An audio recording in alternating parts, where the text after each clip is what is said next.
Hello, hello.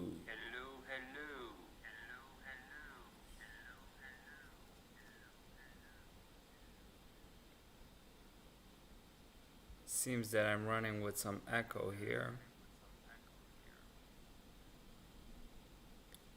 Yeah. Okay, should be fixed now. Let me know, guys, if you can hear me loud and clear without any interruptions.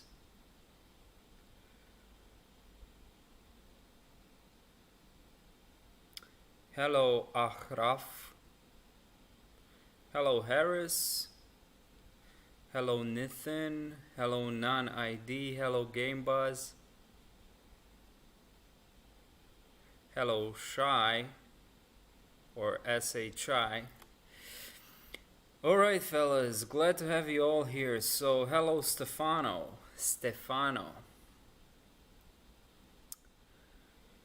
Here is the agenda for today. So, I'm actually gonna follow with the same thing that I usually do in live streams. So, we're gonna first look into a few reports from bug bounties. Then, what I want to do is to let me check the agenda.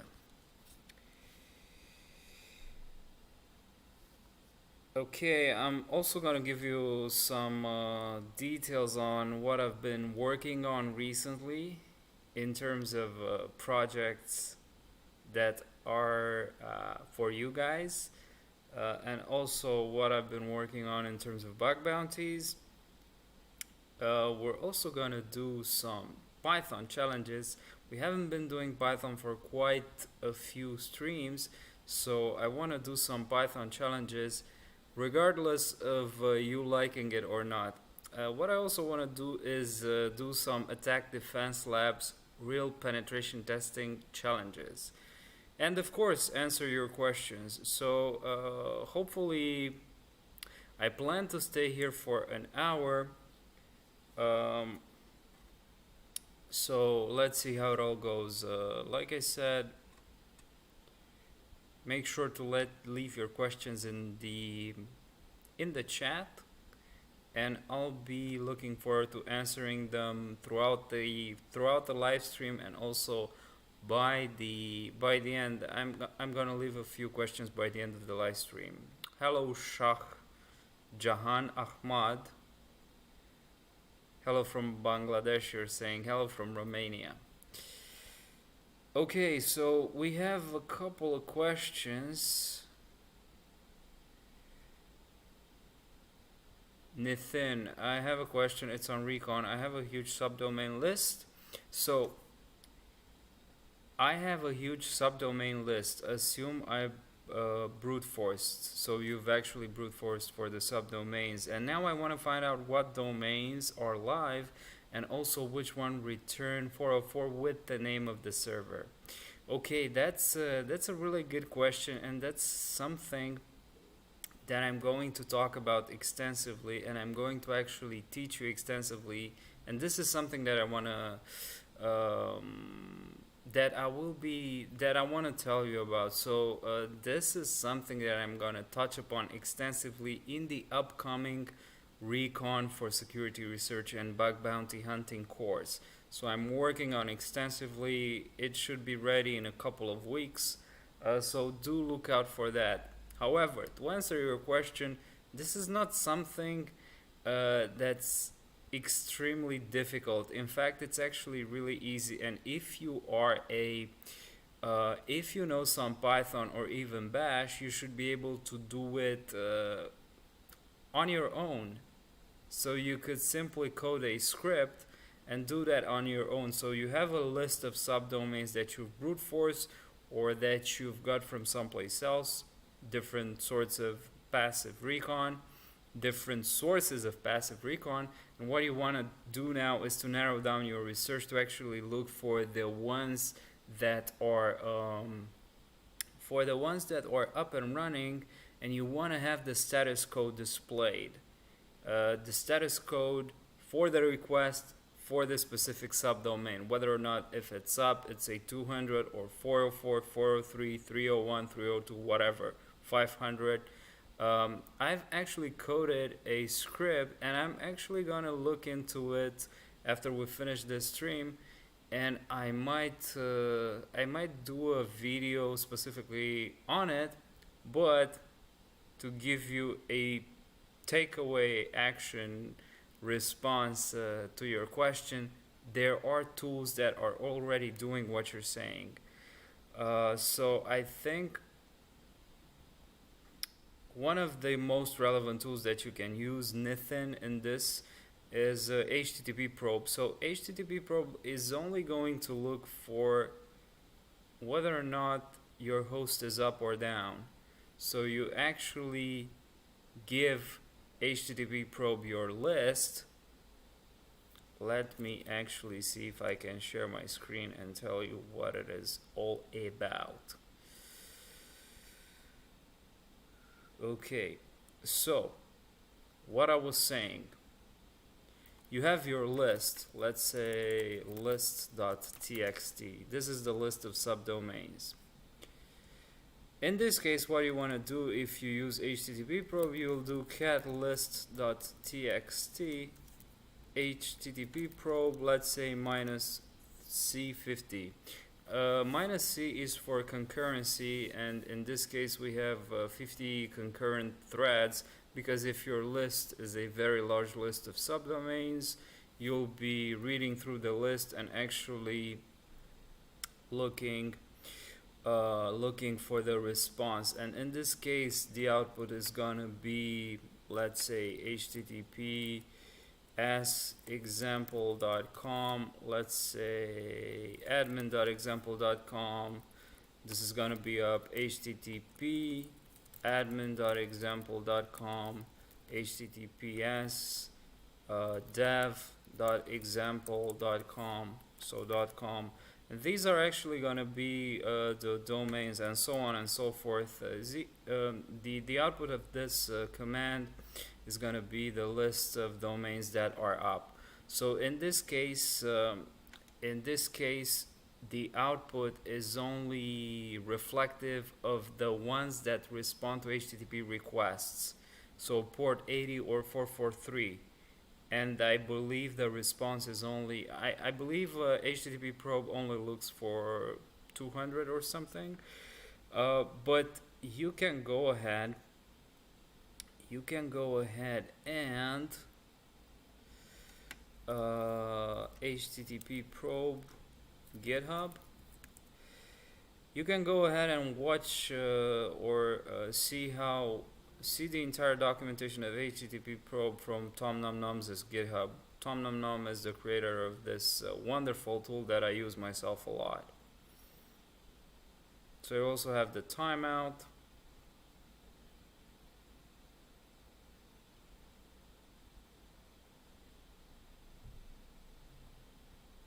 It doesn't actually tell you about status codes.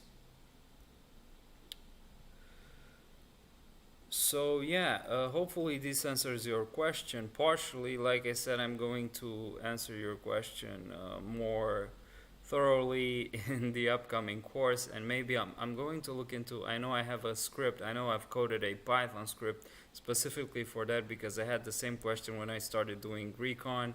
I wanted to actually look at the exact status code that a certain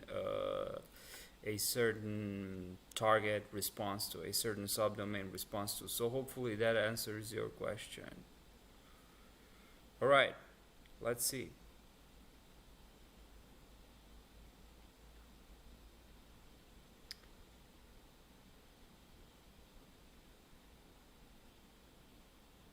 So Harris, without using any tool, pen testing is possible? If yes, then how? Well, it depends. I mean, if you want to do an end-to-end penetration testing, which would be very extensive, which often is very extensive and encompasses a lot of steps and strategies along the way, I don't think that you'll be able to. So if you want to do a penetration test, if a company asks or requests a penetration test from you, you would most likely be using some sort of tool. You cannot do everything that you want to do hands on, because let's say for example you wouldn't be manually checking for all the subdomains of your target. You wouldn't be manually checking for, so if this is a large scope penetration test, if a company gives you a website, and says, hey, we request a penetration test from you for this website, give us a report on your findings. You will be using tools for subdomain enumeration, tools for brute forcing, tools for vulnerability scanning. You'll be using Burp Suite and other tools, and you will be combining the usage of those tools with manual penetration testing. So in this case, it is not possible to do a penetration test without the use of tools. However, if you're doing bug bounty hunting on a target, and you usually, okay, let me get back for a little bit. If the company says we have this extension, this Firefox extension or this Chrome extension that we want you to test and give us a report on that, maybe you could get away without the use of tools if you're doing source code review or something very small in scope.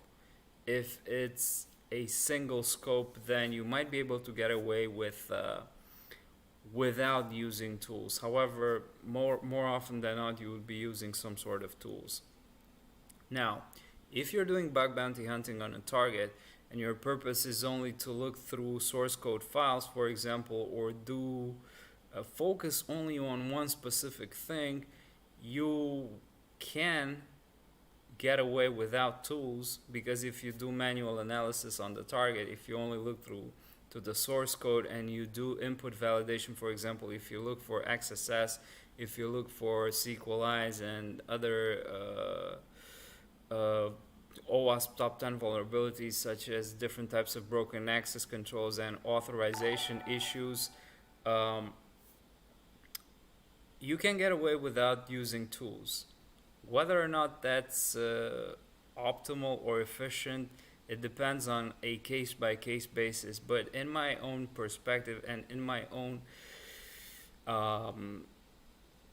practice and experience, the cybersecurity professional that has a solid competitive advantage over others is the one that is able to use tools and manual testing in a very synergistic way. So if you only use tools, you might be a script kiddie.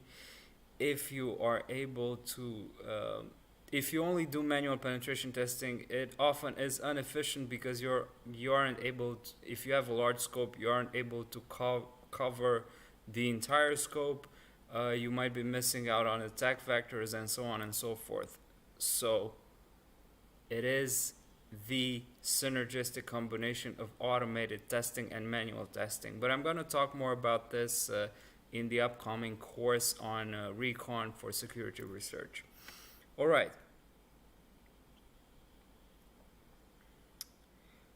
So keep asking your questions, fellas. I'm actually going to start doing something here. So first we're going to look into some reports.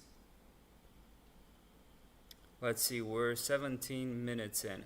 First, we're going to look into some reports from activities and also from Pentester Labs. So let me share you my screen.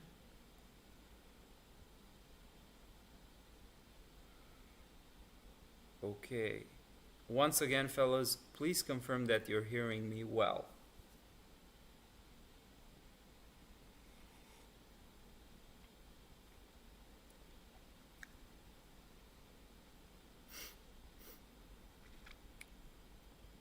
So can you guys hear me well, loud and clear?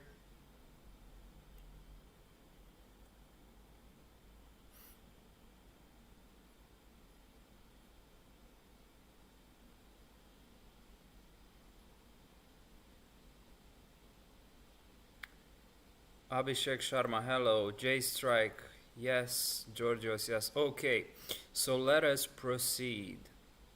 Mr. Bell. All right. Um, well, if you guys aren't on the Discord channel, Discord server, there's a link. There's a link to the server in the description of this video already. You can also, I've got quite a few students in both of my courses recently. So in Python Basics, we have 22,000 students right now. And in Python for pen testers, we have 42,000 students. So if you want to, guys, these two actual courses, this is the first one. It's sort of like a sequel. You can start with Python Basics if you know nothing, and then you can proceed with Python for penetration testers. Anyway, also let me clear these here. We have a few bug bounty write-ups. So right now is 25th of May, and the last one is, so this is on Pentester Land, which they do have a very interesting and insightful newsletter, so make sure to actually subscribe to their newsletter. They actually send it, I guess, once a week or once a month. Let's look at this one. 3,000 Bug Bounty Award from Mozilla for a successful targeted credential hunt. And I invite you fellas to actually further look into the hundreds, probably hundreds write-ups that are available here, depending on what you focus on specifically. So for example, if you're doing XSS, you just look for XSS and you have 790 occurrences of the word XSS. What about IDOR? 232. What about broken? What about access control? Access, accessible. What about API? We have 40 occurrences. Anyways, pentester.land. So 3,000 Bug Bounty Award from Mozilla for a successful targeted credential hunt.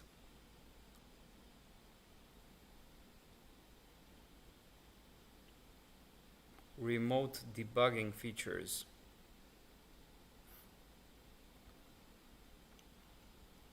So Mozilla uses Fabricator.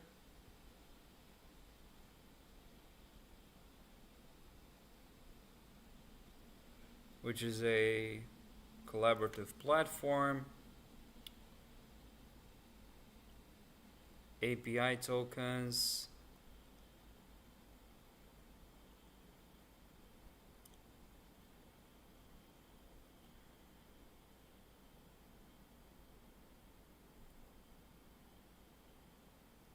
Targeted Fabricator credential hunt. So this is what the fellow researcher decided to do.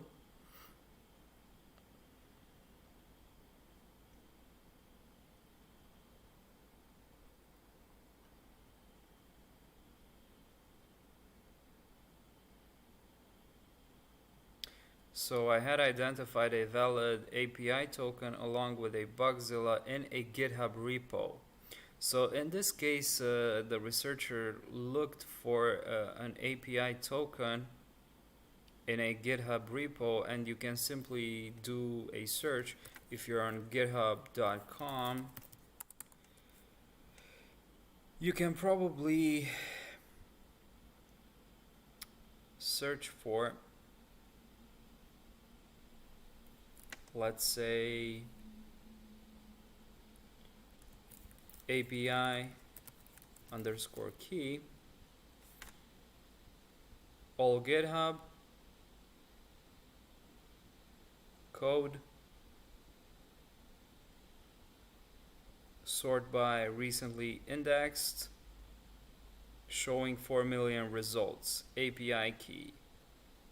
Some of these are probably like this one over here. Some of them are probably have unintentionally misplaced or have been left or the ones that have posted the code have forgotten to take them out, and this is actually a security vulnerability. So what I would do in this case is to actually send them a message telling them that they leaked their API credentials in their repositories. Anyways, so this fellow researcher validated the token using curl.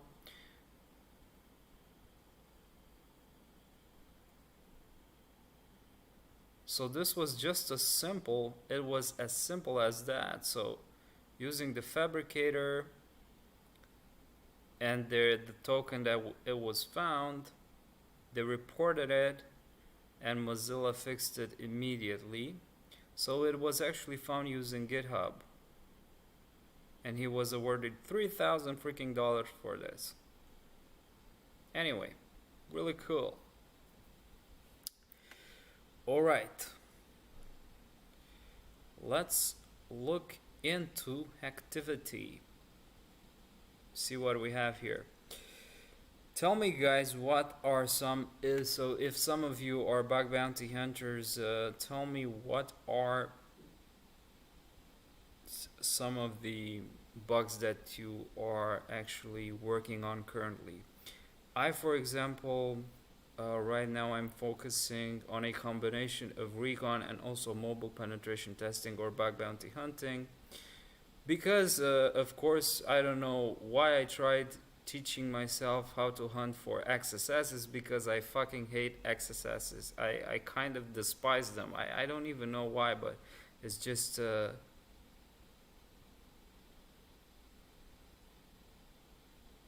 Mosh, I think, Mosh, you're saying you cannot hear me, but I think there's a problem with your speakers, because the other fellows here report that they can hear me loud and clear. So turn on your speakers. But just to check, yeah, so everyone else reports that they hear me well. Okay, so I was saying that I'm focusing on Recon and that I hate XSS. I at the beginning I liked iDoors, but right now I don't actually do iDoors anymore. I'm really focused on mobile penetration testing, which is really engaging, and I like it a lot. And yeah, that's what I've been mostly working on recently. I've been working on the upcoming course, uh, and on actually doing mobile penetration testing and Recon. And in terms of bug bounty hunting, I kept complaining on Twitter and on other platforms. Yes, I also use MobSF, Noe, GNUI. I kept complaining on Twitter saying that I've submitted a lot of bugs and none of them have been paid. So I started getting paid bugs, which I'm really excited about. And it kind of, as I broke the ice, it kind of started coming more. So for 10 months, I've submitted a lot of reports, and I got quite a lot of valid submissions, but none of them paid. And I've done that through platforms and also through programs that I found myself. And like I said, a lot of the submissions have been valid, but none of them have been paid. As of recent, I started getting paid bugs, and it's really excited because it's really exciting because it was freaking unintentional. I stopped focusing on the money. I mean, I never actually focused.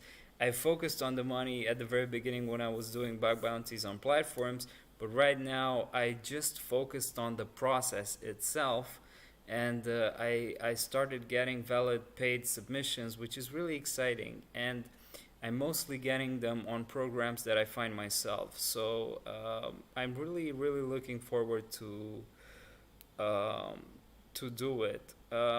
So Noe GNU, you're saying $5 non paid out. Well, I've been looking for bugs for 10 months without actually getting any paid submissions. So do not complain. Just put in the work.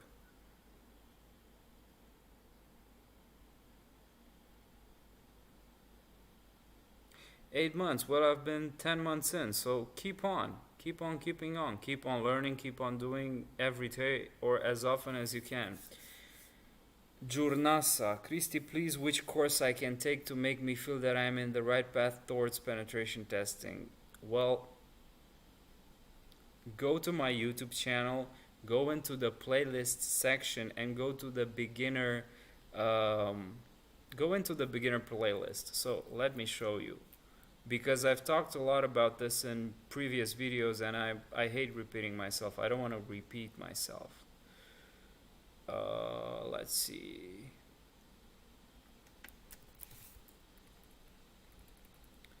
So you're going on to my YouTube channel. Go to playlists and go to beginner cyber pen testing and bug bounty hunting. And in this one, there are a lot of videos in which I talk about courses, resources, what to do as a beginner, my personal story told multiple times. So I'm not going to repeat myself, but actually I'm going to tell you to look into this playlist, and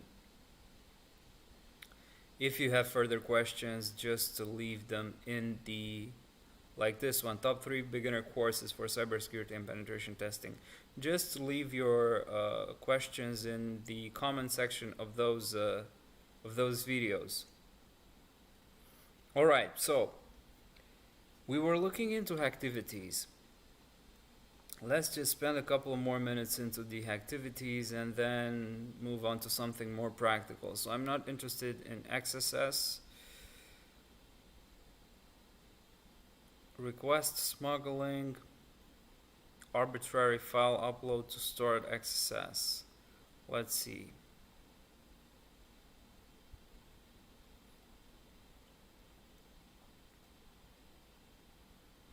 An attacker is able to bypass the restrictions which limit user uploads to PDF only, utilizing this exploit by changing the content beacon HTML.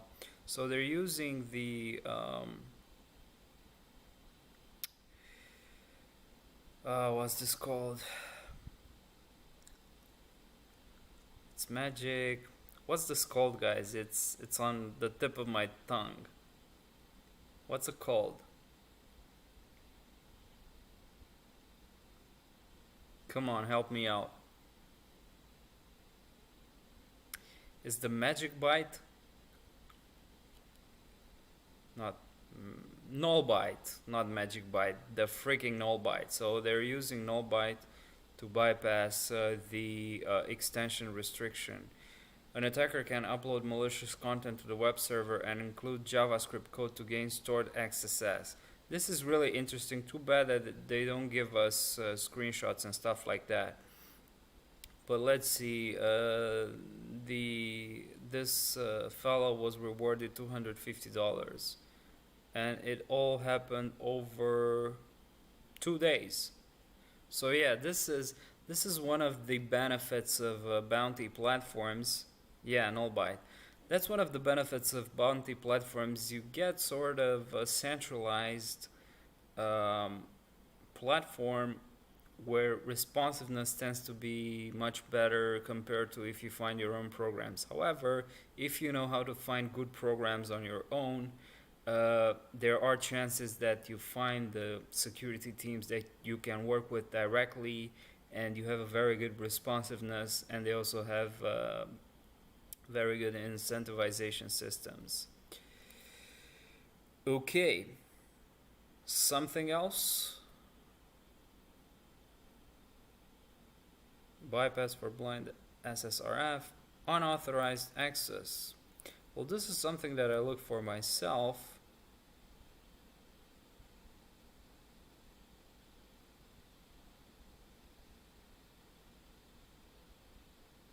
There's another unrestricted file upload, $3,000 rewarded. So unauthorized access with ability to roll back deploys just like DigitalOcean developers. Now this is some serious issue. So they went to ship analog pond, Analog pond is probably a DigitalOcean asset. Let's see.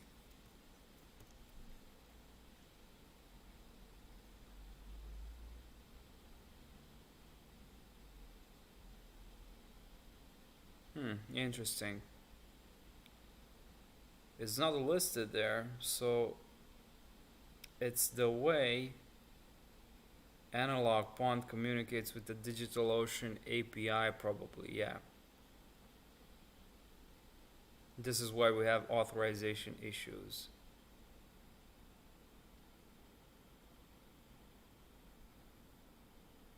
So log in with GitHub ID. You can now roll back deploys.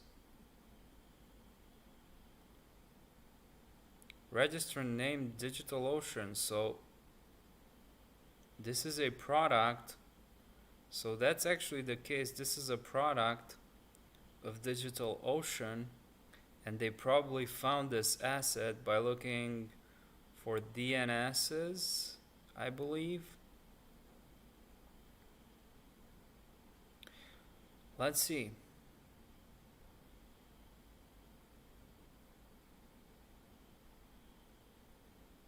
DigitalOcean products associated with an account you created. Anyway, they don't pay monetary rewards. So yeah. What else? Unrestricted file upload. PHP code execution was possible via file upload functionality in ambassador mail.ru. And we don't have any other details here. Just that it happened, it was submitted on April 20th. Triaged on the same day.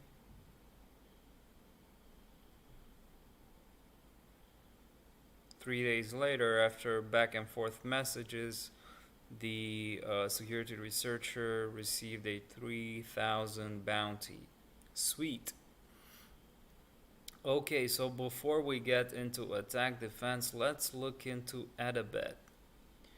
Shamefully, I haven't been doing any Python challenges for a couple of months on this platform now, so we should be doing some Python challenges.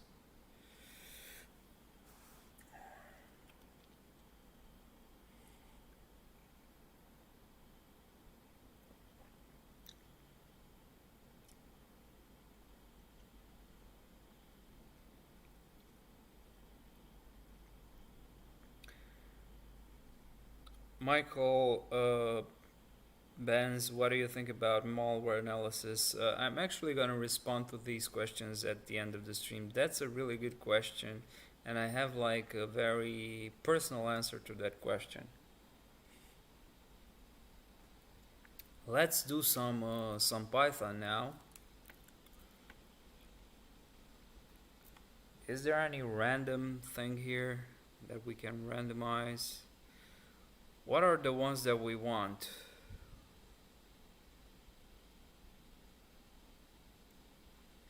Algorithms.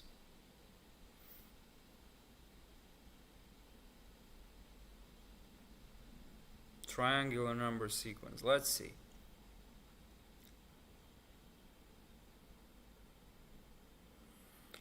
This triangular number sequence is generated from a pattern of dots that form a triangle. The first 5 numbers of the sequence or dots are 1, 3, 6, 10, 15. So 1 in this case, triangle 6, 21. Right of this means that the first triangle has just 1 dot. The second one has 3 dots. The third one has 6 dots. Write a function that gives the number of dots and with its corresponding triangle number of the sequences. Damn, I don't understand this. So 1, 1, 6, 21.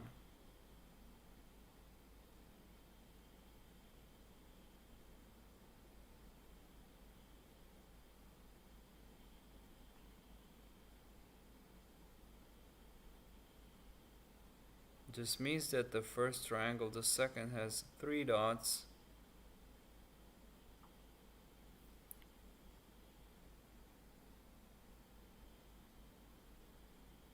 Triangular number sequence, a pattern of dots. So from 3 dots,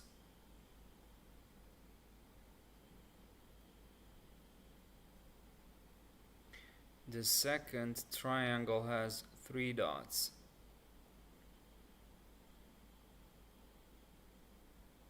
The third one has 6 dots. This is interesting. What do you guys say? Any hints? It is getting incremented by 2, 3, 4, 5, 6, and so on.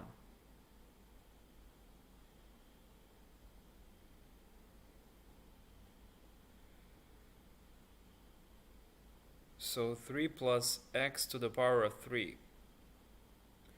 In this case, if we have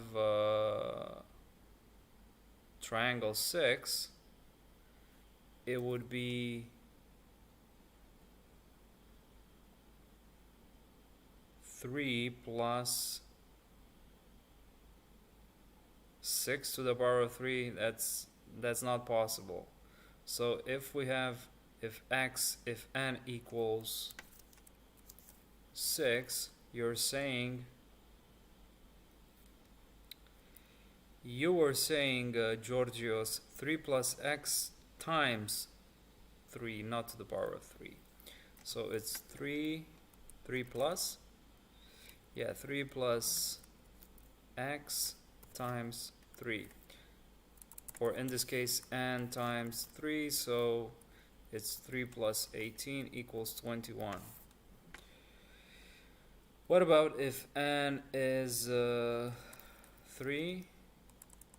If n equals 3, then you have 3 plus 9 equals 12. 3 plus 9 equals 12. It doesn't say, but let's try your suggestion. So that triangle n, we're gonna return n plus n times 3.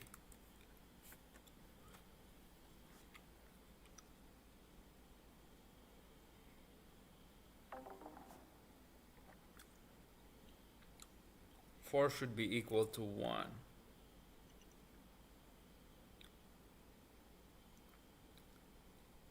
N times 3. It's 3 plus n times 3. Still, 6 should be equal to 1. Tests. 3 is 6. So if we have 3, what is wrong here?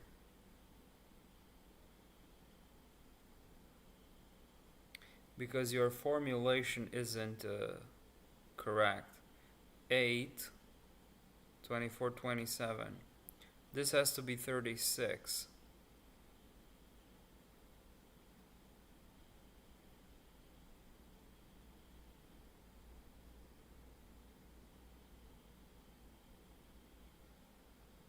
Any suggestions?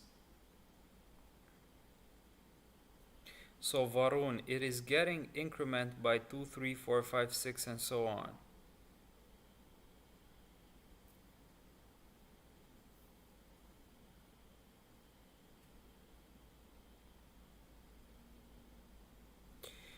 This is embarrassing. So for 1, it's gonna be 1. For 2, it's gonna be 3. So it's n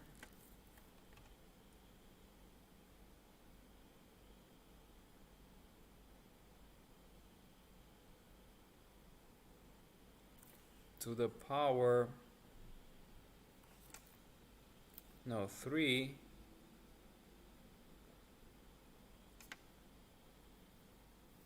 I don't get it. Let's read the instructions, going back to the basics.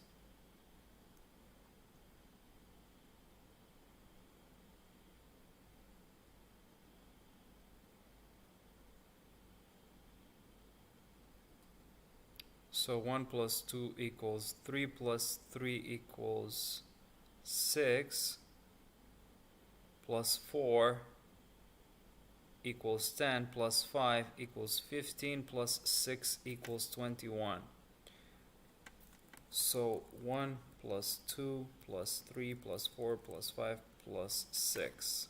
It goes from 1, the next one, 1 plus 2 equals 3, plus 3 equals 6, plus 4 equals 10, 15, 21, plus 7, 28, plus 8, 36. Okay, how do we do this algorithmically? If n equals 5, for example, our answer should be 15. In this case,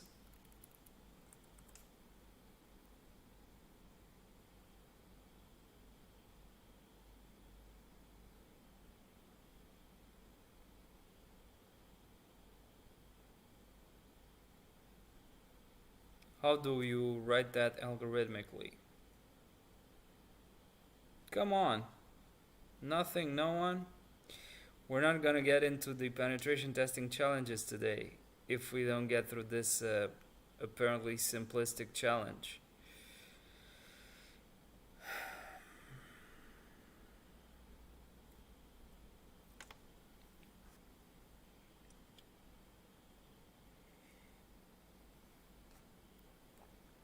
Shall we cheat and look at the solutions?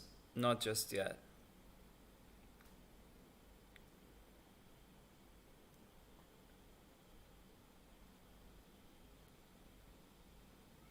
So we want to return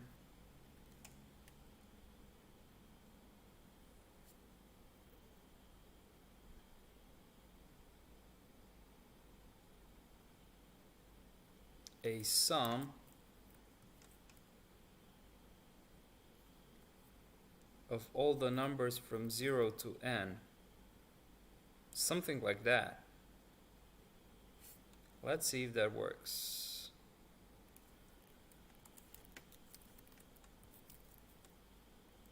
N.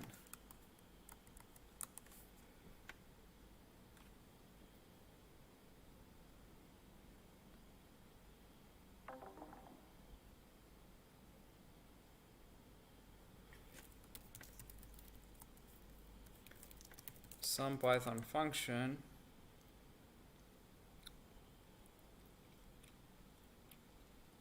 iterable and start.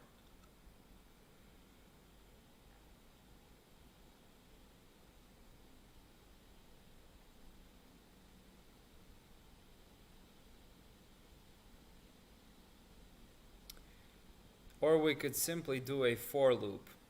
It seems that I haven't been doing Python, algorithmic Python for quite some time now. So we could either do a for loop. In this case, for a for loop, we would say sum equals 0, and then for I in range n, sum plus equals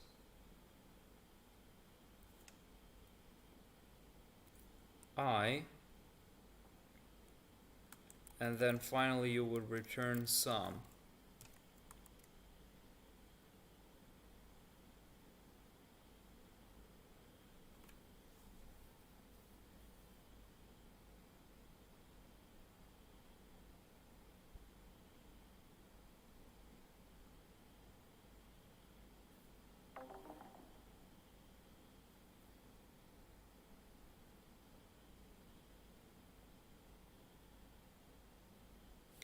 So for I in range 5, first one,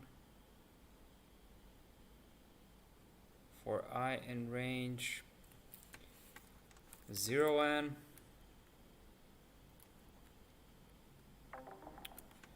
sum plus equals I, sum equals sum plus I. So if n is 3, the first one, sum equals not 0, sum equals 0 plus 0. So sum is 0. The second iteration is gonna be 1.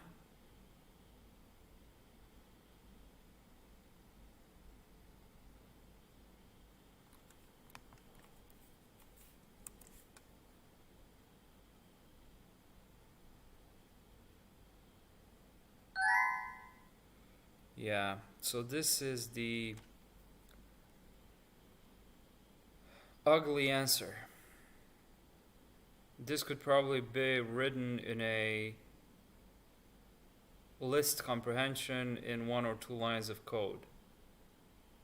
Let's see the solutions. But first, let me just submit it. Anyone here?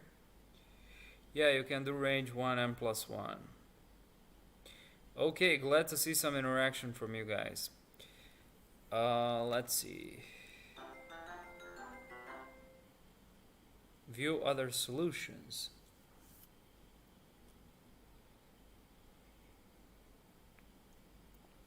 Look at these beauties.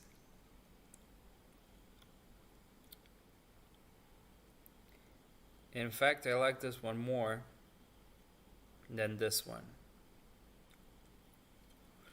Anyway, let's look into attack defense. Or do you want to do more challenges? You get to pick now, fellas. So let me know. Do you want to do some more Python challenges, or you want to do some penetration testing scenarios on attack defense? We are almost 50 minutes in.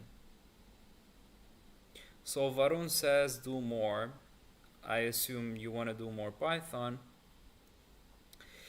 What do the rest of you fellas say? More Python or go into penetration testing stuff? Rajesh, Pentesting. Okay, so it's pretty tight.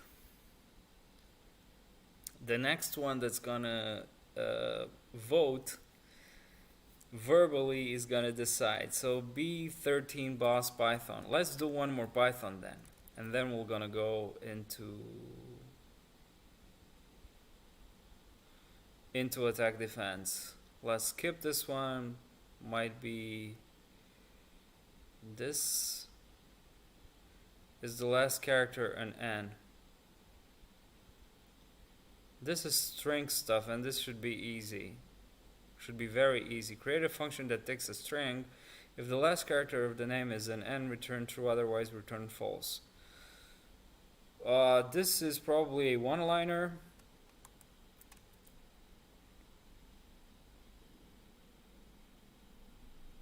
So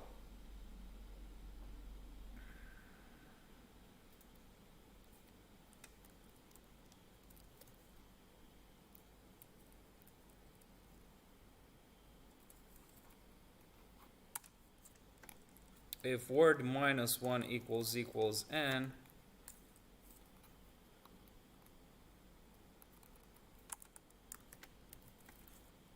true,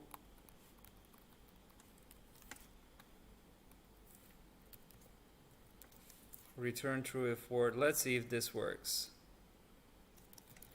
Else return false. Can this work?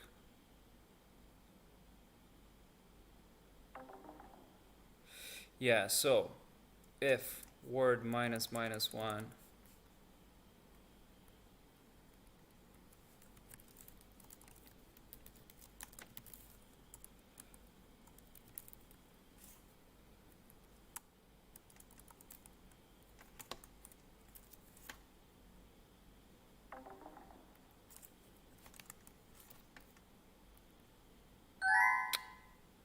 what's a simpler way to write that?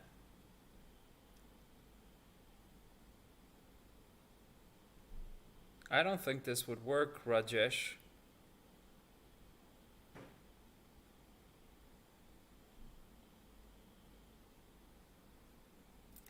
Or maybe what if we just say, if you say return, if you just say this,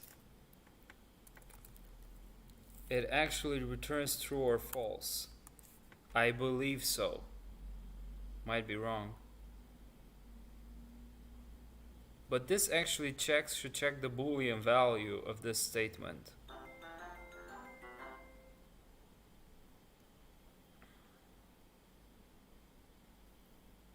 Let's see. What the hell is going on?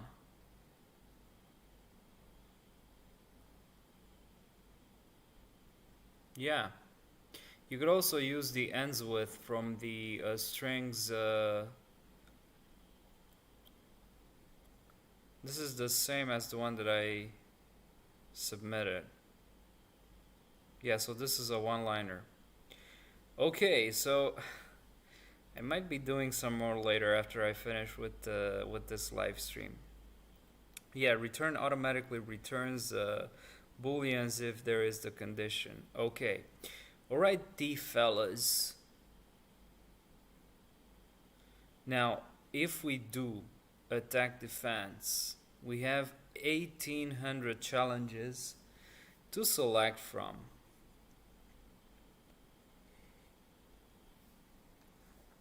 We want to be picky here, so last time I think we've done some Android pen testing. Now we have the beginner skills as well. This is Linux for pen testers. Android basics or beginner Linux for pen testers. I am inclined to do Linux for pen testers because I know that a lot of you want to know like basic commands in the terminal that you might be using when you're doing a penetration test or when you're doing some bug bounty hunting. Android pen testing, for example, they do some permission stuff. Most of them are with permissions. So we've done this in a previous one, in a previous live stream. Then you have three more challenges that are with respect to permissions. So I'm not sure if I want to do that. Understanding Android manifest file, this would be interesting because the Android manifest file is a really important file when you're doing bug bounty hunting on an Android application, and also reversing and patching APK might also be important, but this might not be the easy one, but might be more towards intermediate, I would say. So I am inclined to do the beginner Linux for pen testers.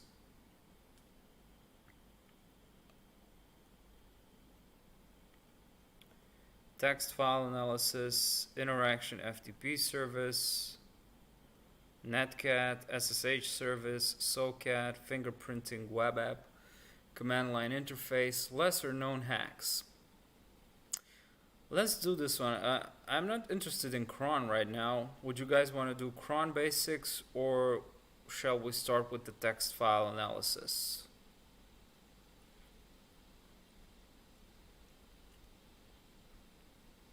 Linux privilege escalation. I don't think they have a Linux privilege escalation here. Or they might do have Linux privilege escalation. If we look into privilege escalation, Linux. They do have Linux privilege escalation, and they have quite a few challenges. But first, let's do some basics and then move. Let's do at least one beginner one, and then we'll look into a privilege escalation one. Let's do the text analysis or Netcat. Okay, you get to decide. Is it text analysis or Netcat that you want us to look into as the first one? And reminder, we're already an hour in, so I might be here for 15 to 20 more minutes. Mr. Bell, do I need a paid subscription for Attack Defense Labs? Yes, you do need a paid subscription. They do have a few free challenges, but those free challenges are like, I don't know, maybe they have 10 or 15 community labs which are free. So it's 2, 4, 6, 8, 10, 12, 14, 16, 18, 20, 22, 24. So they have 24 free labs out of 1800. So I don't know, they're kind of, they should give us more free community labs. The current subscription is $40 or $35 a month. Okay, so some of you say text analysis and some of you say Netcat. So text analysis 1, 2, 3, or 2 because Rajesh said it twice. And then we have Netcat 4 times. We're gonna go with Netcat. Michael Benz, of course, I'm going to answer the questions. So let's do Netcat then.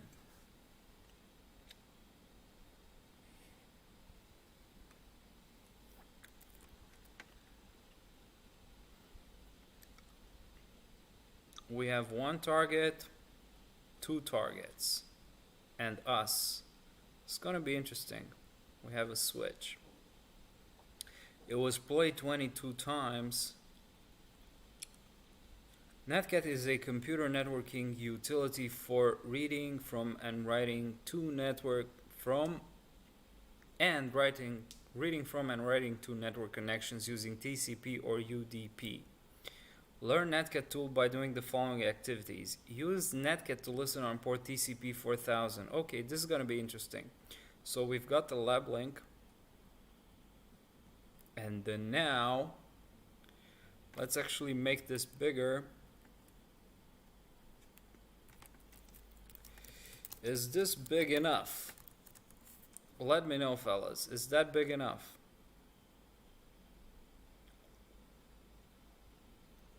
Come on, tell me. Can you see this?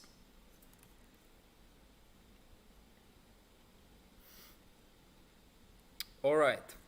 So Matthew says yes. Varun, Stefan,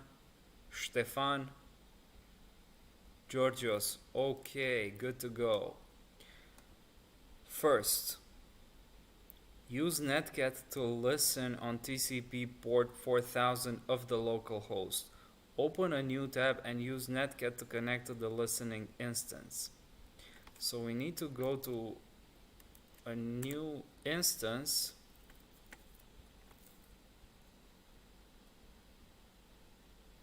The first one, so we need to listen on port TCP of the local host nc-l. I usually use -v, and so -l is for listening, -v is for verbose, and -p is for port. In this case, we can simply do -l, -p, -v, and for the port, they want us to do port 4000.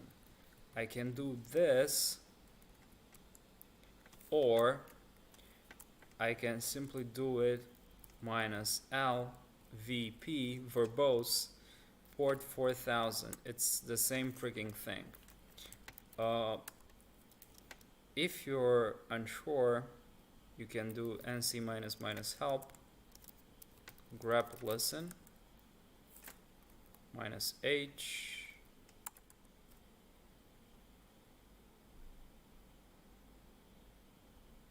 interesting, nc-h, grep listen. Why is grep not working?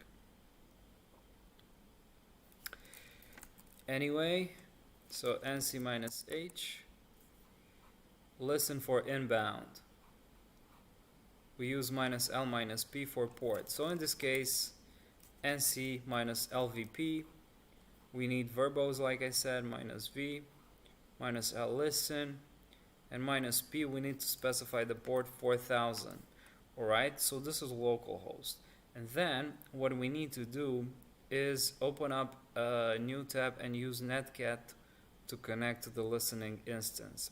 In this case, we are going to use Netcat to connect to a certain host and to a certain port. And in this case, we're going to be using Netcat localhost, and then the port. You can also say 127.0.0.1 and the port. You don't have to specify the port with -p. So in this case, do you? I don't think you do. You can also specify whatever IP your listener is listening on and also the port.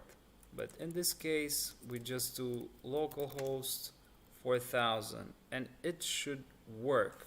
In theory here, we did not specify what kind of shell we need to give to the one that's connecting on our listener. But let's see what this goes to. It's now connected. As we can see, connect from localhost. And then if we say ls-a,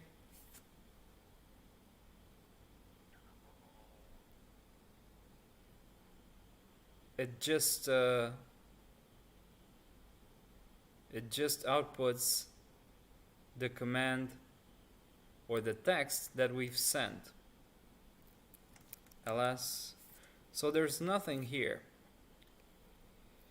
I don't want to go into details because in this case we've just set up a listener without actually explicitly attaching a program to that listener. For example, we could attach bin bash to the listener, or we could attach the output of some other program running on localhost to the listener. So when we are connecting to the IP, you would be receiving the output or the interface to the program that you've attached your listener to. But in this case, they just say open up a new tab and use Netcat to connect to the listening instance. I guess that's it. Use Netcat to listen on UDP port of the local host. So by default, you're connecting to TCP. And if we want to connect to UDP, we have to specify -u. So in this case, it's going to be -lv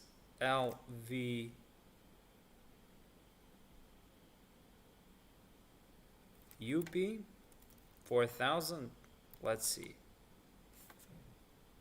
And then if you want to connect to the UDP,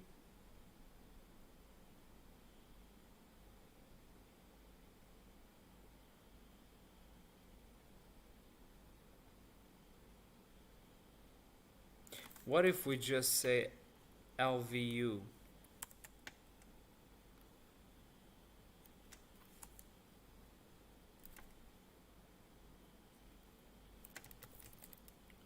Netcat NC UDP connection.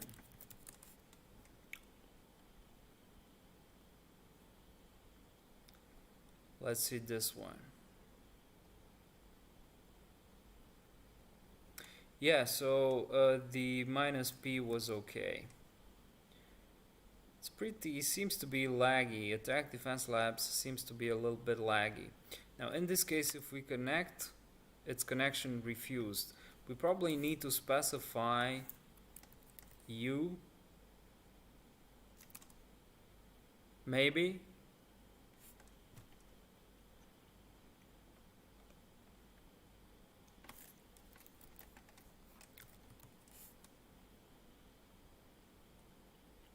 Yeah, so I created with the UL P, and you're connecting with U -p.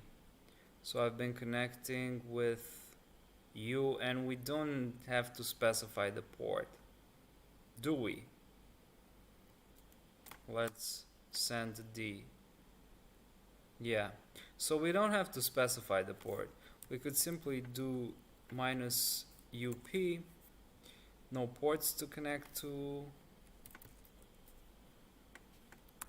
If we do that again, minus up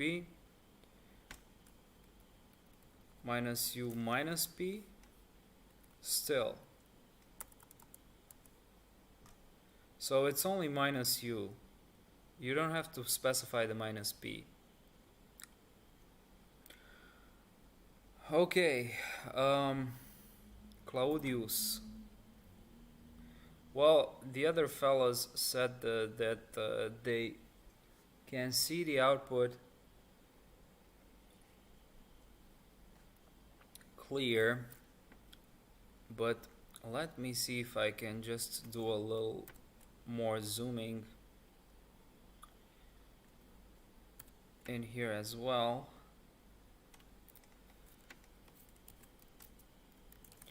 Clear, clear, clear, clear. Okay, alright. What's the next one? So we did the first two. Use Netcat to listen on port 4000 and provide bash access to any session connecting to it. Open up a new tab. So this is what I was talking about. In this case, we attach a bash to our listener. So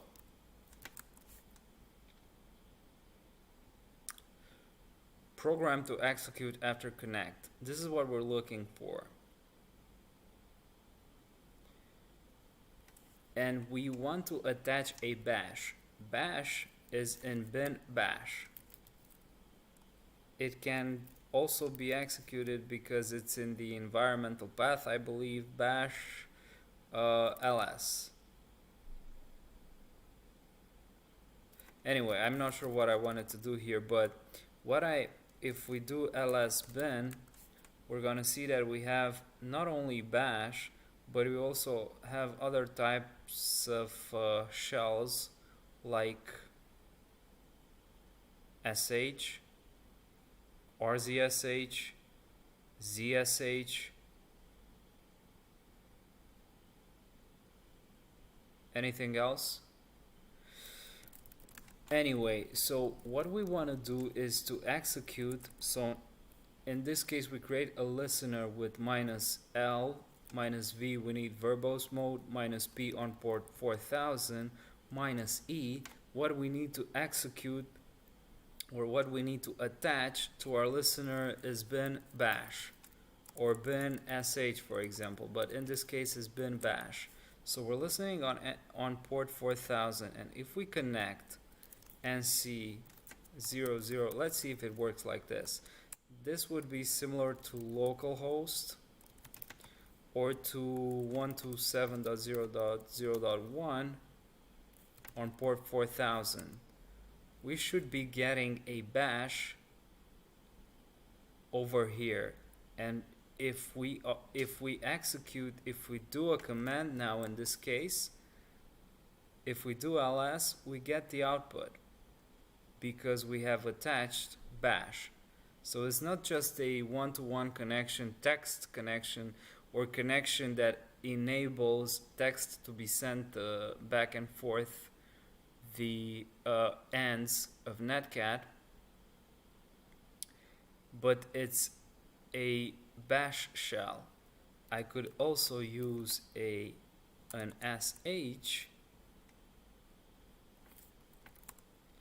and then we have pretty much the same thing, sort of, like bash and sh are quite similar, though born again shell is a bit more complex, or it's a more advanced version of bash, of sh. So yeah, we've attached bin bash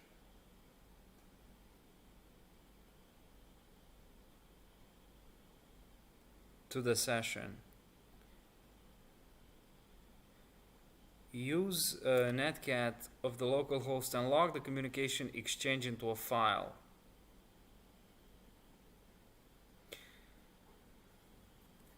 What would this look like?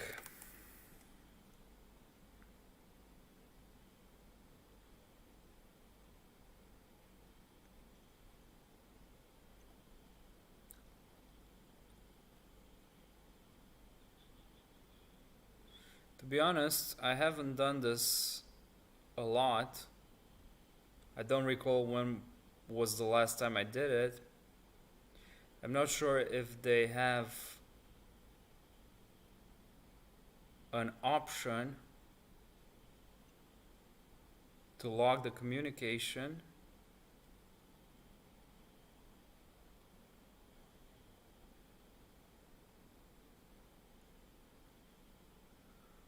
But my intuition would be to just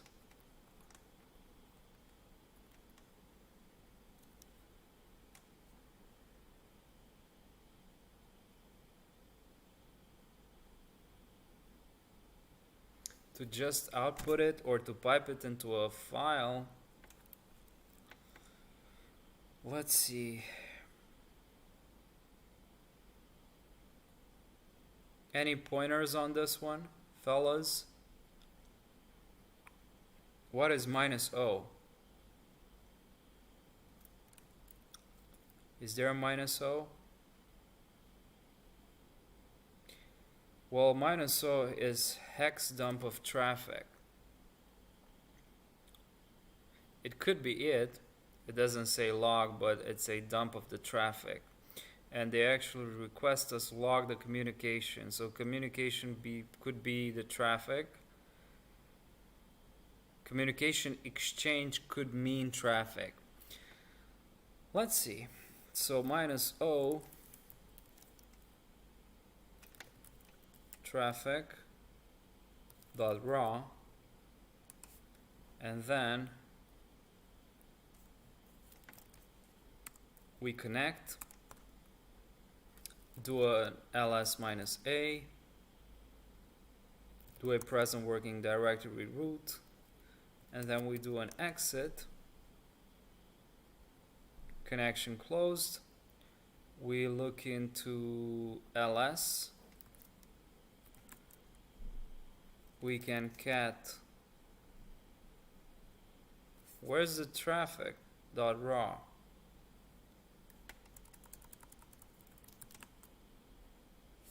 Interesting. Locate traffic.raw.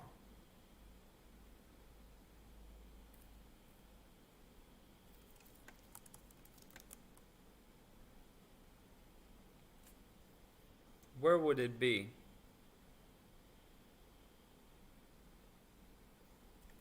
What if I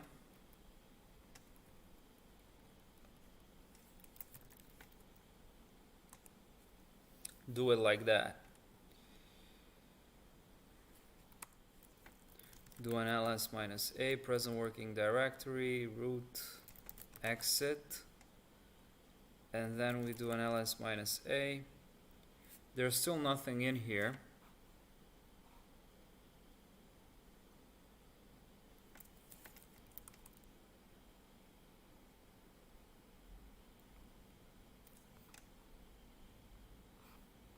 Log the communication exchange into a file. That's what I did. Let's go to duck, log to file.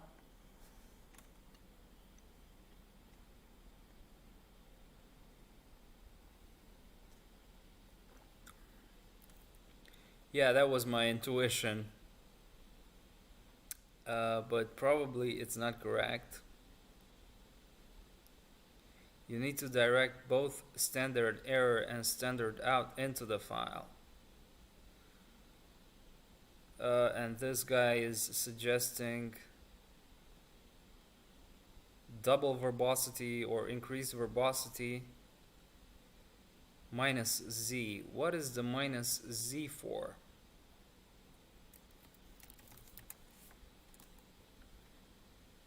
Zero in and out mode used for scanning.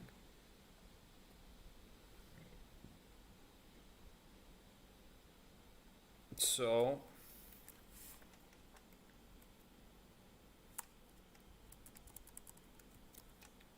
traffic.raw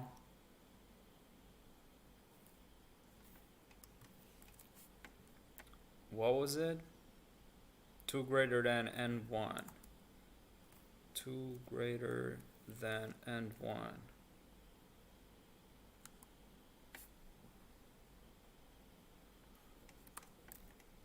ls minus a pwd exit. And now we can see the traffic.raw, cat traffic.raw. We only get the output that we have.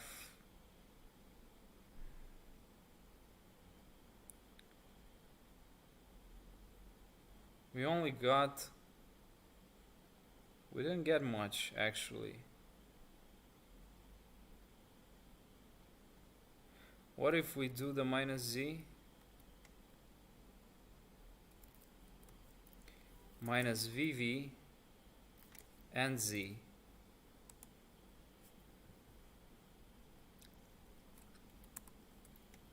So ls minus a, pwd, who am I, exit, cat traffic.raw.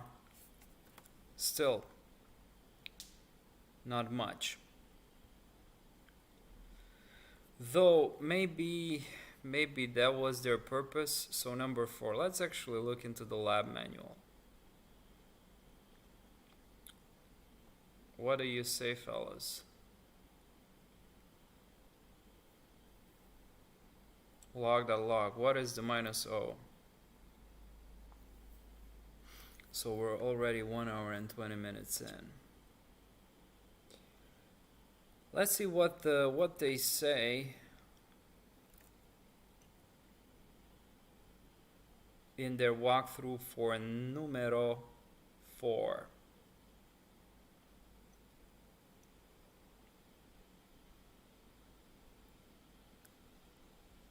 Task 1, task 2, task 3,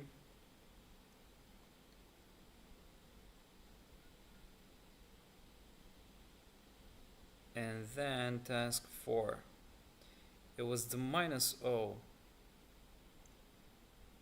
So you were right, and we actually did this.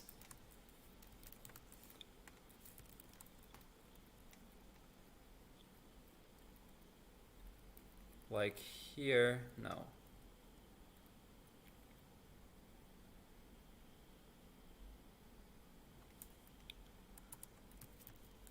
Log.log.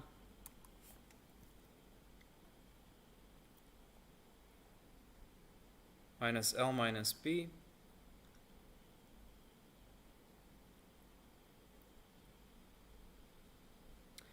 Okay, so I didn't have to actually specify the bin sh.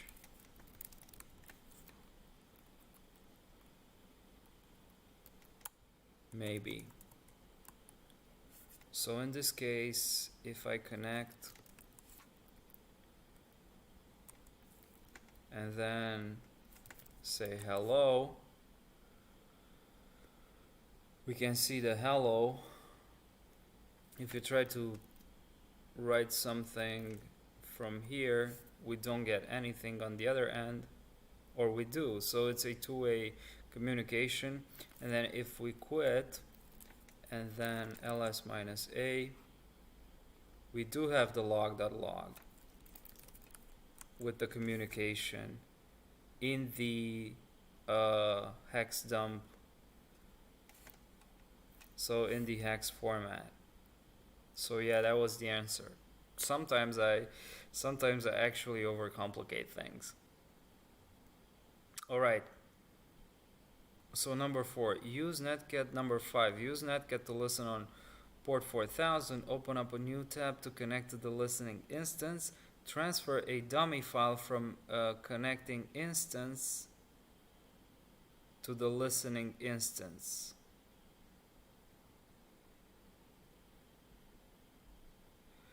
So we have use Netcat to listen. This is a bit tricky.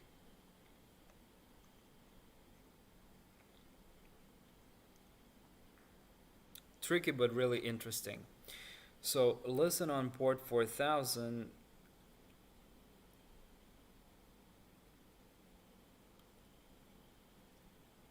transfer a dummy file from connecting instance to listening instance. So this is gonna be the listening instance, and this is gonna be the connecting instance. So what we need to do is to transfer a file from this instance to the listening instance. Okay, so how do we do this? We have Netcat listening for whatever is being sent to us on port 4000. In this case, we want to redirect everything that is being sent to a file received.txt. And in this case, what we want to send, let's see, what do we have here? We have log.log. We connect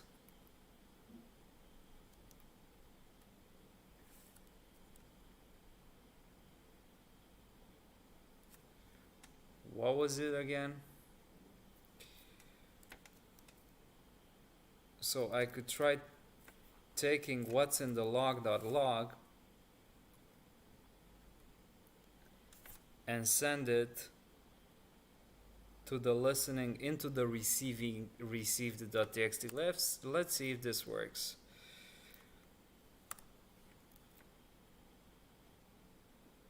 So it's got connected. Once we close this connection with Control C, we should have a received.txt with the contents of log.log, if I am correct. Let's see. Cat received, and that's right. So that was it. Number 6.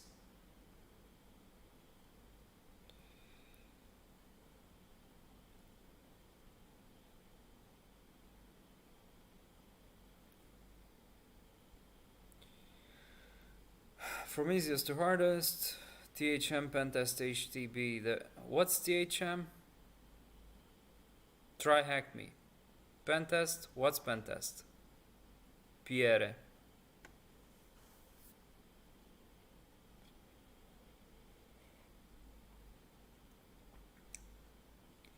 Yeah, try hack me, but Pentest.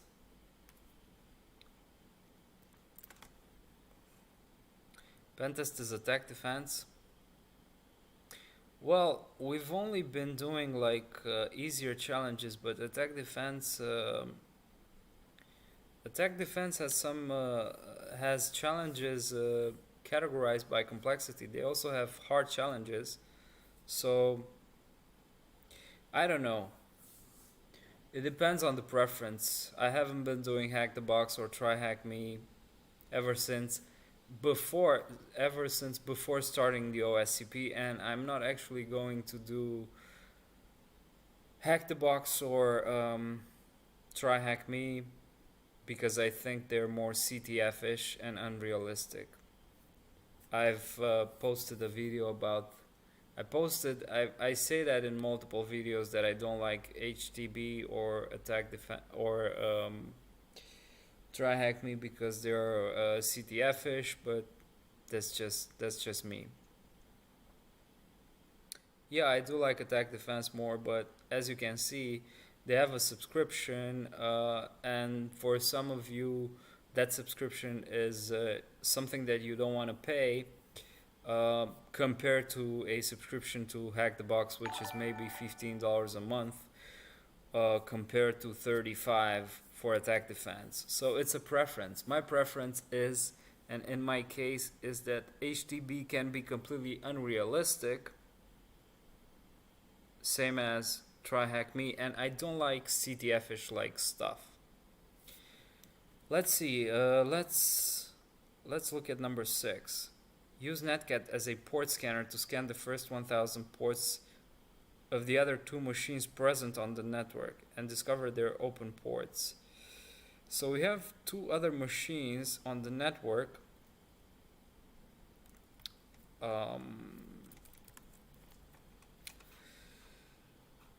this is getting this stream is getting 1 hour and 30 minutes. I'm not gonna be here for longer. Let me just do number 6, and then I'm going to get into your questions.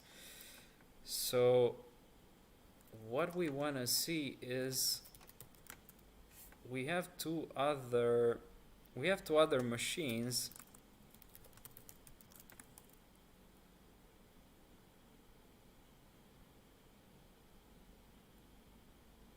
And I've done net discover.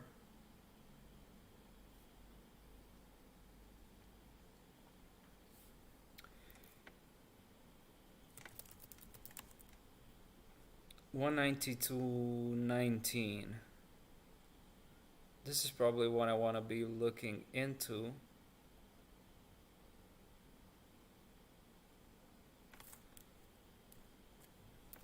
So net discover minus ETH1 minus R192.19 0.0/16, I guess.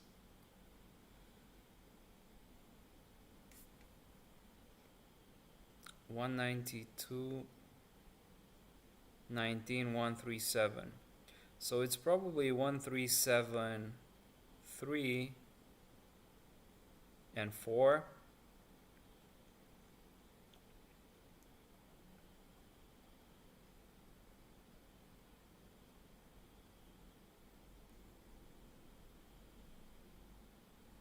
I could have simply done 137.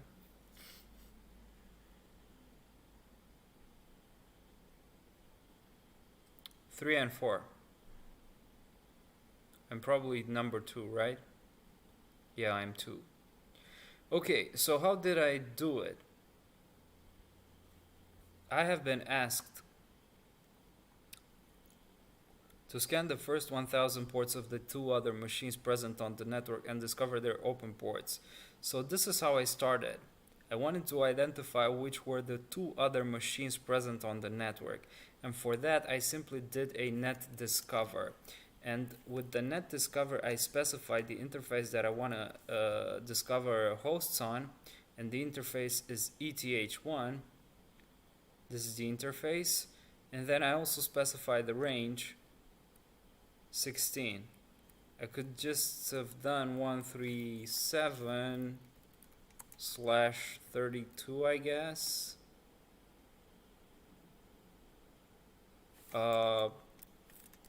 Clear, not 32. 8. No, 16/24. 24, yeah. So that would have been faster, because I'm only scanning this portion. Net discover, interface, range. If I just do net discover, it's gonna look into all the ranges and all the interfaces. I think so.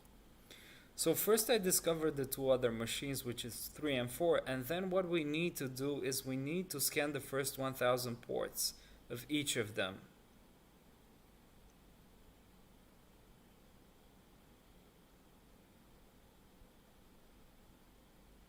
So how do you scan with Netcat? Good question. Good question. So how to scan with Netcat?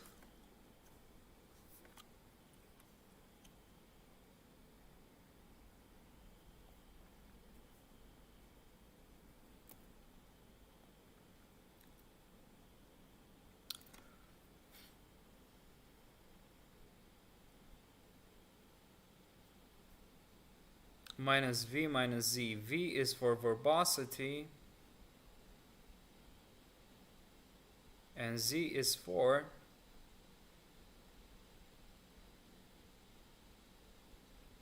not making a full connection. Okay, so it just can we specify the host? We can specify the host and the port range. So this is quite simple and straightforward. Let's clear this. So once again, we want to use Netcat as a port scanner to scan the first 1000 ports of, let's say, the first one. The first machine is 1373. Copy. NC minus Z, so that we do not make a full connection. We paste the host, and then we specify minus P range 1000 or 1000, 1000, 1001, 1000. No ports to connect to. What if we don't specify and we just do that? We need to have the verbosity as well, minus Z minus V. And it already completed the scan. What if we do localhost?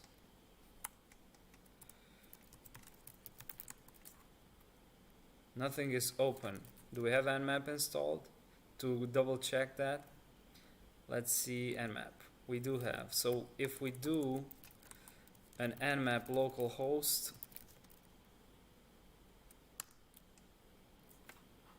there's nothing. If we do nmap on this one to double check,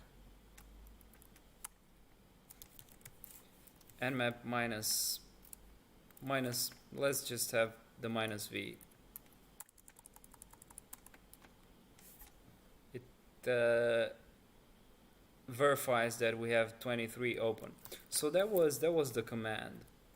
The command was NC minus Z for not making a full connection, minus V for verbosity. If we don't specify minus V, there's no output. If we do minus VV, it's the entire output. If we do, what if we do minus VVV? It's probably the same thing. Let's see.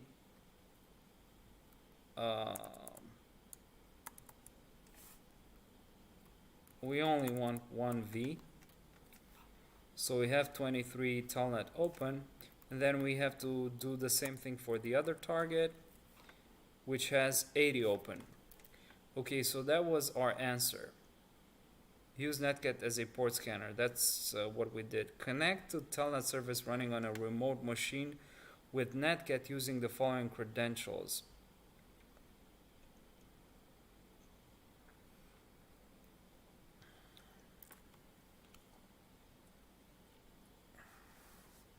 I don't think minus P. Yeah, it wasn't mandatory. I still can't believe that we're more than 1 hour and a half on this stream. Let's do the number 7. So connect to the Telnet service running on the remote machine with Netcat using the following credentials. The simple answer in this case would be, I believe, so we have the host 3 running the 23 Telnet service,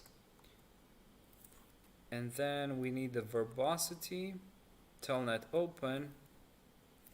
Do we have any help here? ls exit, quit, close, quit. Interesting.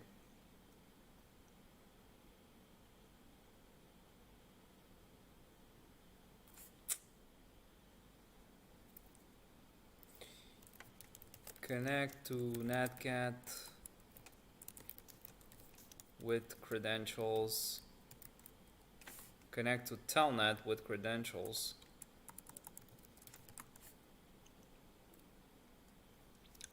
Netcat.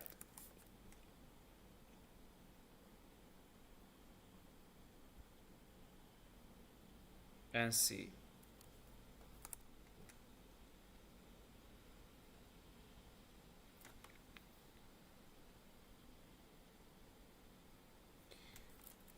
Do we have anything in the help?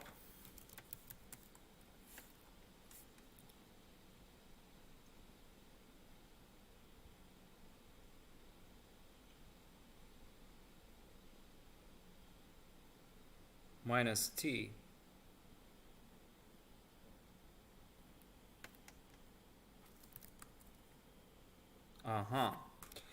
So that was it. We need to specify the minus T for the answer telnet negotiation. And in this case, we have the username, administrator, and password 1Q, 2W, 3E, 4R. So administrator 1Q, 2W, 3E, 4R, and then we are connected. That was interesting. Okay. Connect to a web server using Netcat and fetch the index page. So we remember that this one, if we look back into the, let's see, is this, what's this? It's a Linux.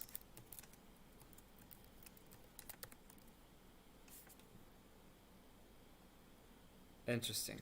Anyways, let's exit. Clear. We know that the other target, the 134, had HTTP open. In this case, we want to grab the banner. We could just NC on port 80 minus V. Connect to a web server using Netcat and fetch the index page. So let's see. NC minus V get index dot HTML. I'm not sure if this is right. It's a bad request. So let's see one more time. I need to specify, I believe, HTTP 1.1. So get index HTML.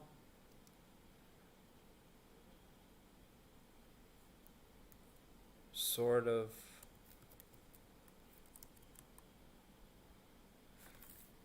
I don't think it's like that.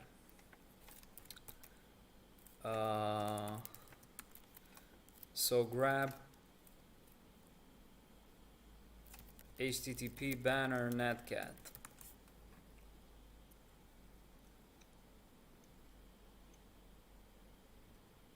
It's a variation of what I've been doing here.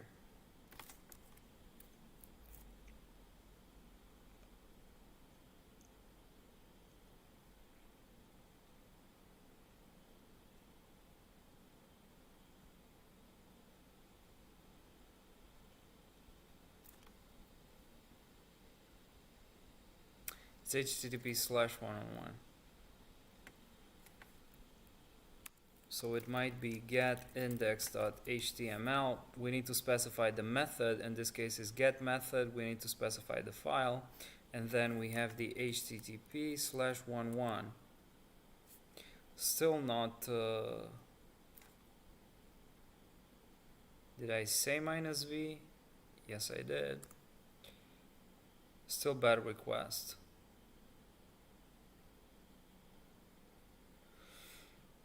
What is it that I'm doing wrong?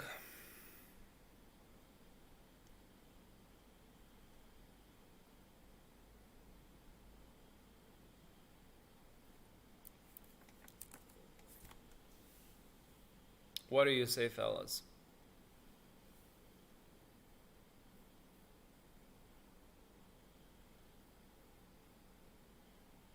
So Muhab, I assume Attack and Defense Labs require subscription, right? Yes, they do. It's $40 or $35 a month. So Pierre, you're saying HTTP 1. I said 1.1. If that's the error, so get index.html http 1.0, still bad request, get index.html, you were saying http/10. That's how you were saying. Still get. What if I just get this? That was probably the easier way. You don't specify anything, you just get this.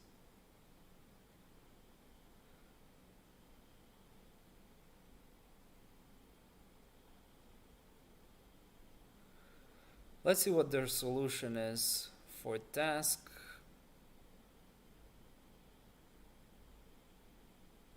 Task numero 8 get /http 1.1. But what if I get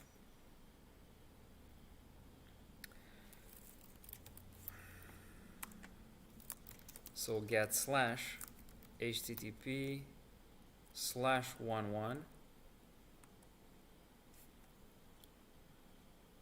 What's wrong? So get /http11. Control C.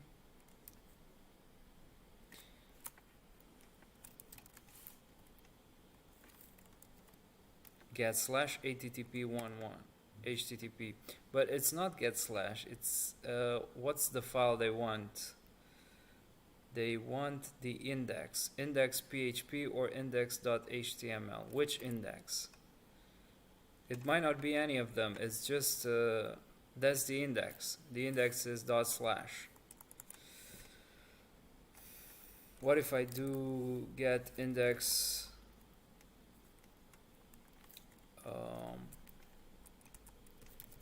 PHP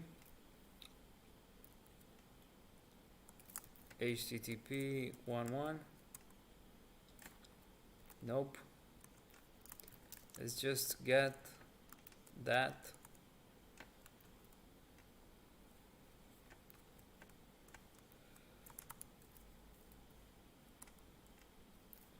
And that's it. Okay. Create a dummy web server using Netcat. Use curl command to interact with this dummy web server. Well, my first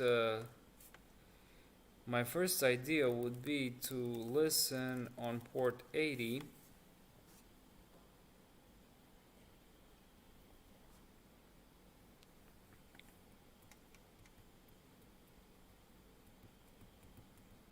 But I think it's probably more complicated than this.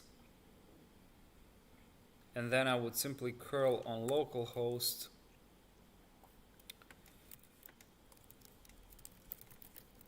port 80.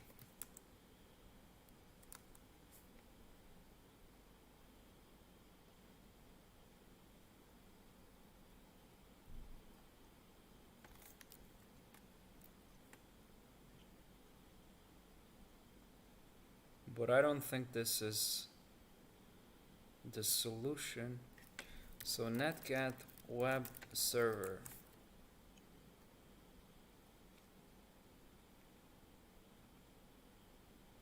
Yeah, well, it's kind of what I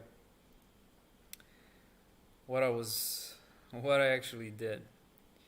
The only difference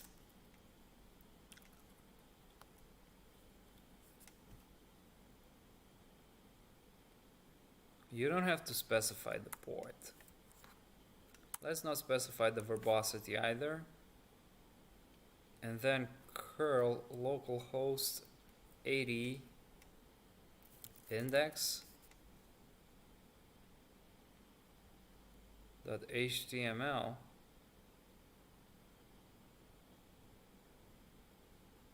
index.html or whatever. Port 80 refused.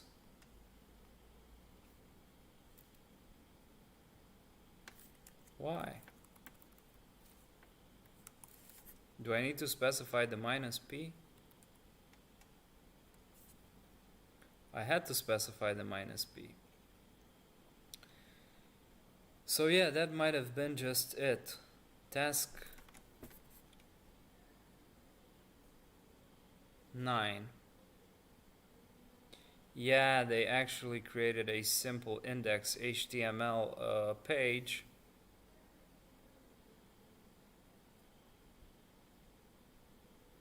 And then simply curled it. So I could just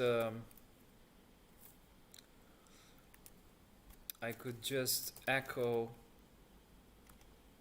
or nano index.html and then HTML, then title, simple HTML page, title, body, p, simple paragraph, /p/body /HTML. Is that correct? HTML body, paragraph should be good to go. Control O to save, enter, Control X to quit, and then we just listen on port 80, and then we curl port 80 index.html. Get index.html. And is it curl -v?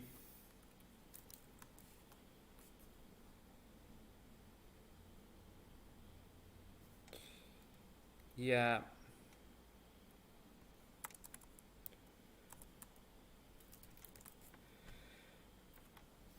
So something that I did wrong, index.html.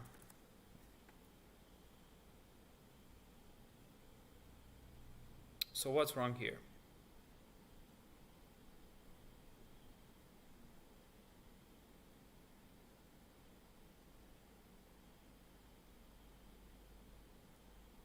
HTTP, of course. You do have to specify the schema. So curl HTTP 127.0.0.1 or localhost and then index.html. Start the server. Let's see if this works. Still not working.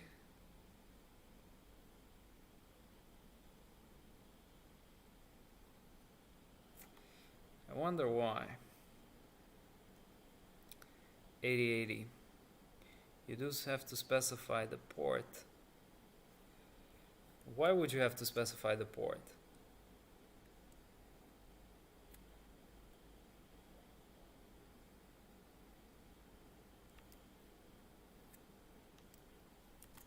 Let's see.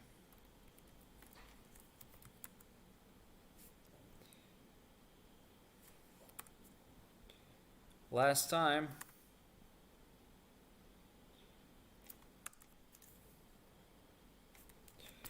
cat index, we do have the index. Let's try on a different port. 8080.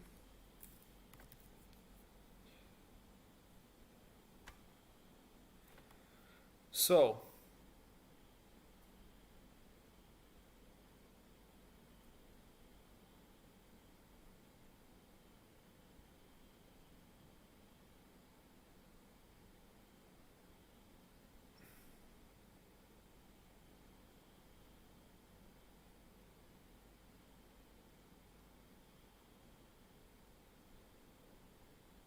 you do have to specify this command to actually interact with the web server, but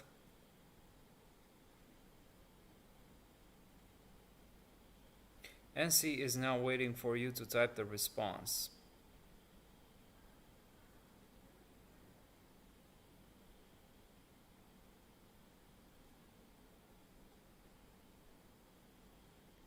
Empty reply from the server. 8080, we connect to 8080, okay, and then we say hello,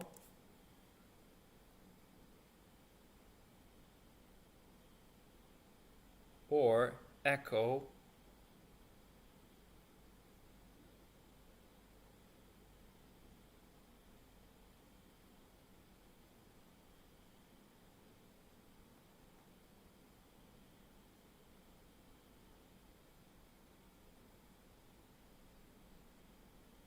The idea is in the message that you're sending after you establish the connection as a server. So in this case, we could simply cat or file once the connection is established. So in this case, we can cat index.html once we listen to port 8000. If we connect to port 8000, once we have the connection established, we're actually catting we're receiving this Y.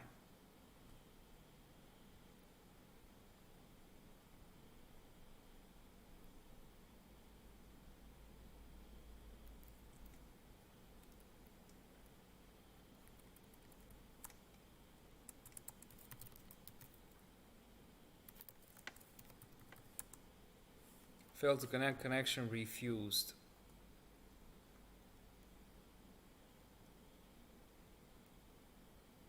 Anyways, they suggest that we should do this.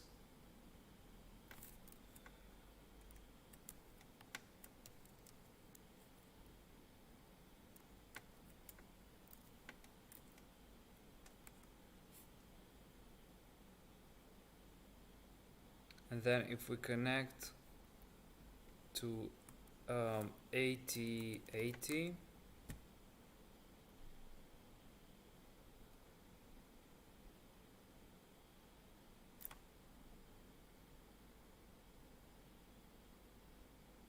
via HTTP,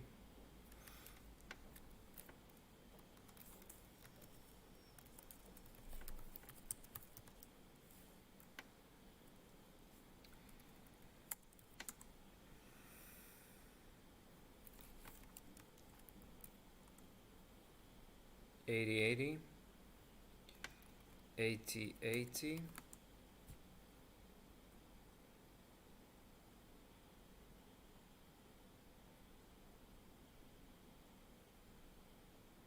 we'll probably either get this one, empty reply from the server, or we'll actually get the actual response, which is the contents of the index.html. Okay. It's been almost 2 freaking hours.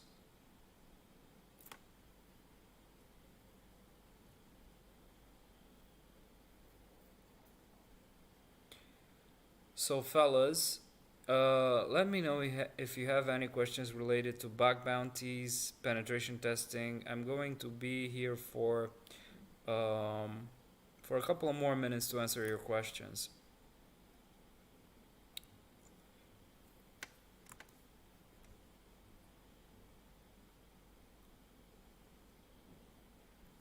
So I'm actually gonna leave this unfreaking finished, stop it, and I'm actually gonna be waiting for your questions. Let's see If there is one or two questions that I haven't answered.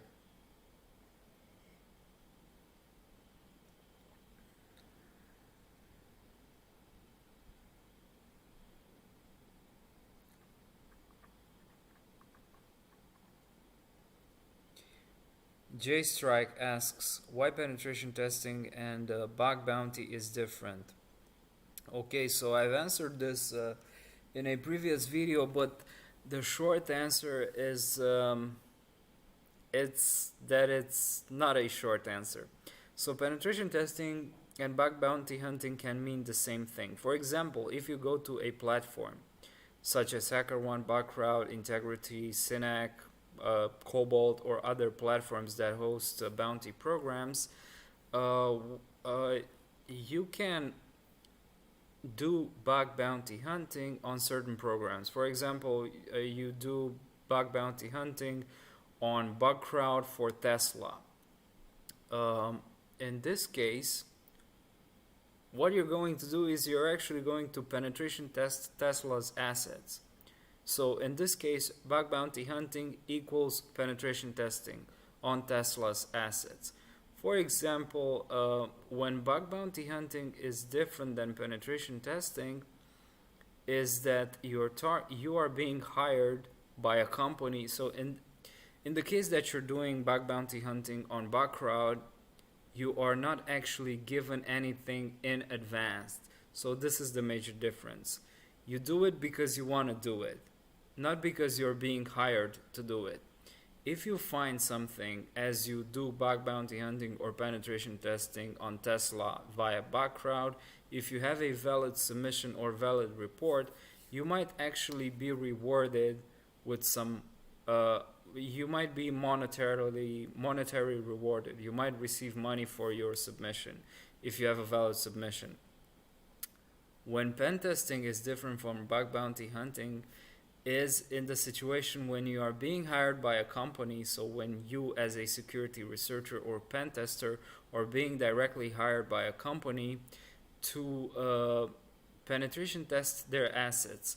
Say Tesla.com contacts you directly via your email and sends you a contract saying, hey, we want to test admin.tesla.com. We want you to test admin.tesla.com. We want you to do a penetration test and have a report. They tell you how much money they're going to give you in advance. They're saying that, okay, for you to penetration test admin.tesla.com, we're going to give you like $2,000 and we want the report, the penetration testing report, to be submitted in 2 weeks. So you have 2 weeks to penetration test admin.tesla.com for $2,000. That's a contract which you're going to sign. So this is the difference when penetration testing and bug bounty hunting can mean the same thing and can mean two different things. All right.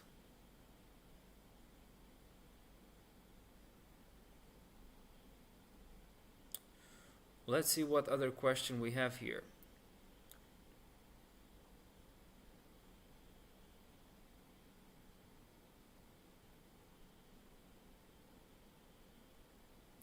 Mosh official, how many bugs you got rewarded? I got a few bugs rewarded. Can you please tell us, I'm not sure if you're still here, Michael, can you tell us about malware analysis?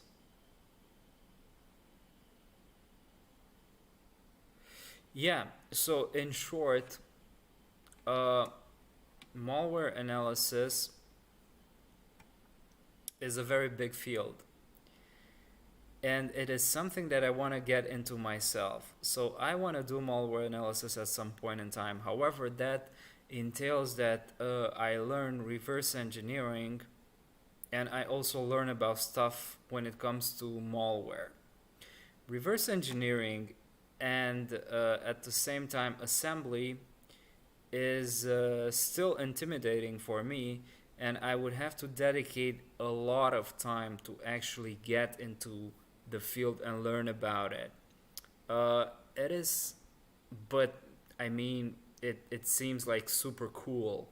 Uh, that you can just break down a piece of malware and look into it, see where it goes, see what kind of malicious stuff, see the endpoints that it's connecting with. That type of skill, to grow that type of skill, requires a lot of learning and a lot of practice and a lot of knowledge of deep computer stuff when it comes to assembly language and stuff like that. Right now, I don't have the time to allocate for that because I'm focusing a lot on learning mobile penetration testing and bug bounty hunting, which in of itself takes a lot of my time. So I cannot be focusing on two very broad, big fields and be good at both at the same time. When I feel that I'm confident with my mobile pen testing skills, I will easily start getting into reverse engineering. So and then, of course, I want to get into reverse engineering with the focus on malware analysis. Right now, for example, I'm doing reverse engineering on mobile applications, and this gets me excited for malware analysis because when I reverse engineer mobile applications, I get to see what that application does at low level, what that application does in memory. I get to see the endpoints it communicates with.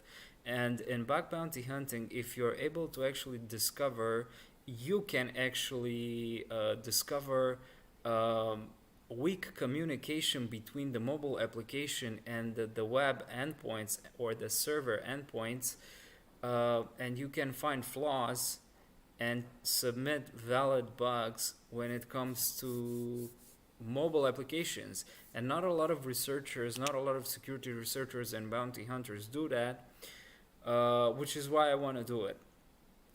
So hopefully this answers your question, Michael. Georgios asked, what do you mean on programs you find yourself, like from companies, websites, startup companies? Well, I want to differentiate between bug bounty hunting programs that are hosted on platforms such as Integrity, such as Bugcrowd, such as HackerOne, and programs that are not listed on these platforms. There are thousands of companies that have responsible disclosure programs that are not hosted on these platforms, on Bugcrowd, HackerOne, and so on and so forth. These programs, if you're able to find them yourself via Google or via other means, you might have less competition. This is the major advantage. The major disadvantage, one of the disadvantages might be that if you actually care for your reputation as a security researcher on a certain platform, you're not going to get that from a program that you find yourself. I personally don't care about reputation or HackerOne and Bugcrowd because I simply don't care. I just want to be able to submit bugs and have the chances of increased valid submissions, and I get to do that via programs that I find myself, because the programs that I find myself have fewer security researchers working on them, so this increases my chances on having valid submissions compared to if I hack on, let's say, Tesla on Bugcrowd, which maybe thousands of hackers are looking at Tesla's bounty program on Bugcrowd. And this would decrease my chances of valid submissions, but if I find something, it might add up to my reputation on Bugcrowd. I'm not in for the reputation myself, I'm in for the hacking process itself and the ability to do something that fewer researchers do. Alright, so yeah, hopefully that answers your question, Georgios.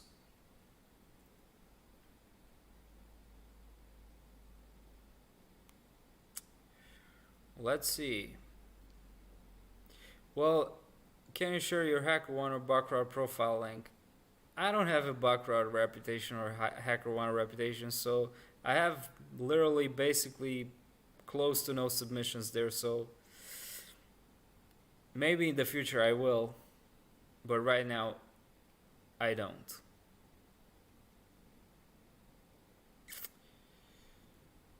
Okay. why so Pierre, why don't you think about making a series about network penetration testing or web penetration testing? So first off, network penetration testing is something that I want to get into at some point in time, Pierre. And for that, I need to dedicate a lot of time, like I said I'm going to do for malware analysis. So yeah, one of my goals for the long term is to go into malware analysis, reverse engineering, as well as network penetration testing. As of right now, I don't like web penetration testing. I've done a lot of web penetration testing. I kind of, same as I hate and I despise XSS, I also do not like web application penetration testing. What I do like in terms of web app pen testing is probably doing Recon. But what I mostly like and enjoy hacking on is mobile stuff. So that's what I like right now. When it comes to web pen testing walkthroughs, I could actually look into attack defense labs, for example, go into real world web apps and go into some of these sections, like, for example, remote code execution, and actually do walkthroughs on these realistic challenges, and also SQL injection, XML entity, stuff like that. I will do this because these are, I don't know, I do learn as I do them. I do learn a lot from them. I might be doing that if some of you folks are interested in, especially when it comes to local file inclusion, file upload. We do have broken authentication and arbitrary file download. These would be interesting. So at the same time with the real world web app CVEs are also important, and we might be doing these in future live streams, fellas. So some of these realistic challenges are about like CVEs, established CVEs. These challenges are made on real reported vulnerabilities that have a CVE number attached to them, and we might be doing these in the future. Okay, Pierre, and okay, fellas. 2 hours and 10 minutes, 11 minutes have passed.